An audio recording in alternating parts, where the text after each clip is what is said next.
Hai,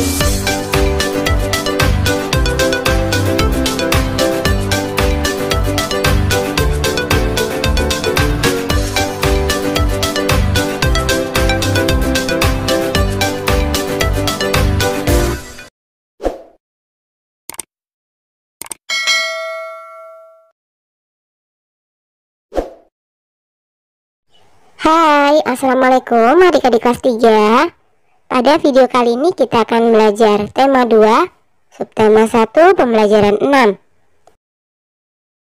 Dayu senang dengan dongeng yang menceritakan kebaikan. Kali ini Dayu membaca dongeng tentang kebaikan hati seorang petani. Ayah Dayu pernah bercerita tentang pekerjaan petani. Petani menanam benih tanaman di sawah atau ladang. Setiap hari petani menyiram dan merawat tanaman yang ditanamnya, hingga akhirnya tanaman-tanaman tersebut siap dipanen. Yuk kita baca dongeng berikut ini. Setelah itu ceritakanlah kembali dalam bentuk gambar berseri. Petani yang baik hati. Suatu hari tinggallah seorang petani yang baik dan murah hati. Pada saat petani itu pergi ke sawahnya, ia menemukan seekor burung pipit yang kakinya patah. Sang petani merasa kasihan. Ia pun membawa burung itu ke rumahnya yang sederhana. Sang petani langsung mengobati kaki burung tersebut. Setelah beberapa hari ia rawat, burung pipit itu ia lepaskan kembali ke alam bebas. Beberapa hari kemudian, pada saat petani itu sedang mengairi sawah dan mencabuti rumput liar, ia didatangi oleh burung pipit kecil yang telah ia tolong. Burung itu membawa 3 buah biji semangka pada paruhnya. Ia memberikannya kepada petani itu. Setelah itu burung itu pun pergi. Petani itu sangat berterima kasih kepada burung. Besoknya sang petani menanam biji-biji semangka itu di dekat rumahnya. Setelah ia mengurus bibit pohon semangka itu pun tumbuh. Semakin lama pohon itu semakin besar. Akhirnya pohon semangka berbuah. Petani itu sangat senang. Ia mengambil ketiga buah semangka itu. Pada saat ia membelah buah semangka yang pertama, keluarlah beberapa bongkah emas dan berlian yang berkilauan. Petani itu merasa sangat kaget bercampur senang. Lalu ia membelah semangka yang kedua. Ternyata isinya adalah bahan-bahan bangunan. Petani itu merasa sangat bahagia, lalu ia membelah semangka terakhir. Ternyata keluarlah para pekerja yang siap membangun istana yang megah untuk ia tinggali.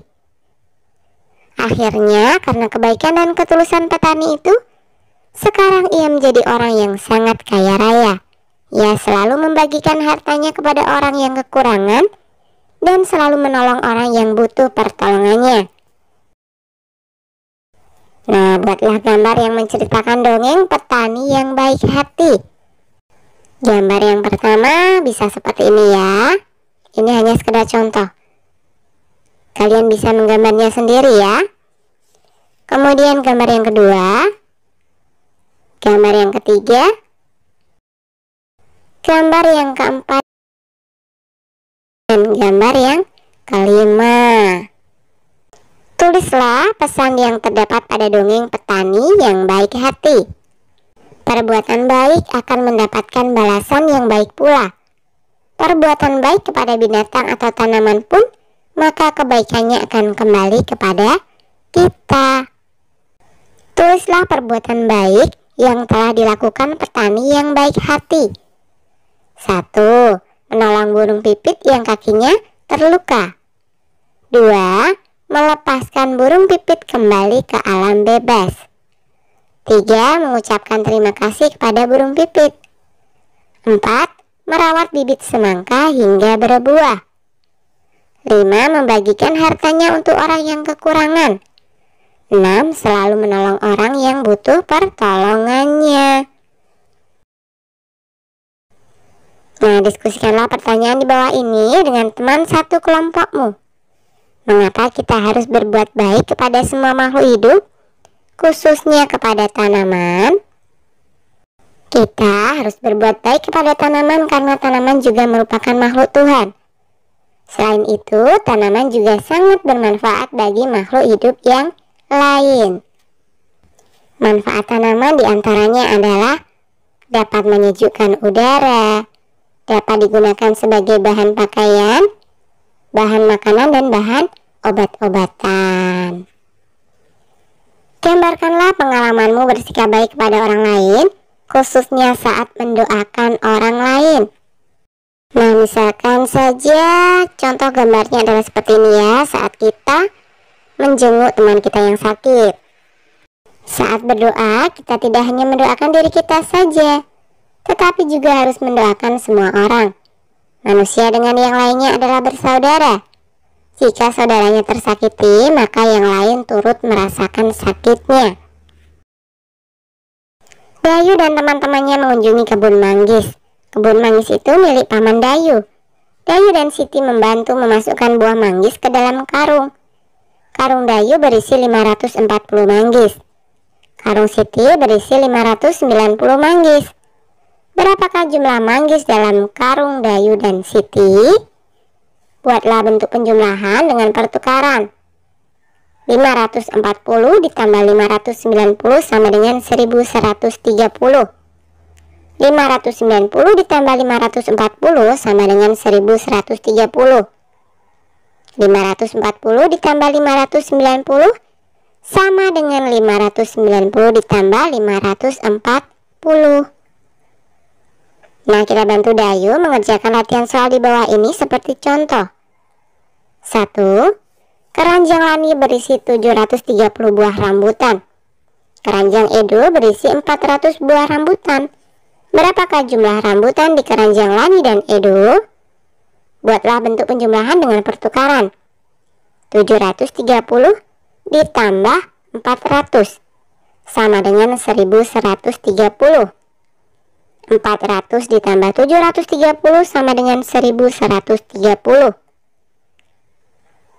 730 ditambah 400 sama dengan 400 ditambah 730. Bisa ya? 2. Udin dan Lani membantu panen tomat di kebun nenek Lani. Udin mengumpulkan 630 buah tomat.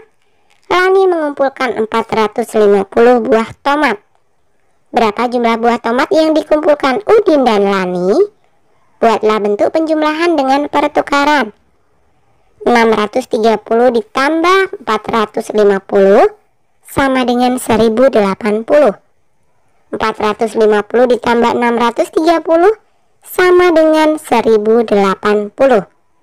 630 ditambah 450 sama dengan 450 ditambah 630. 3. Beni menyapu halaman rumah nenek yang luas. Ia mengumpulkan daun-daun kering dalam 2 kantong plastik besar. Kantong plastik hitam berisi 780 helai daun kering. Kantong plastik putih berisi 578 helai daun kering. Buatlah bentuk penjumlahan dengan pertukaran. 780 ditambah 578 sama dengan 1358. 578 ditambah 780 sama dengan 1358. 780 ditambah 578 sama dengan 578 ditambah 780. Oke, sampai di sini dulu video kali ini ya. Sampai jumpa di video berikutnya.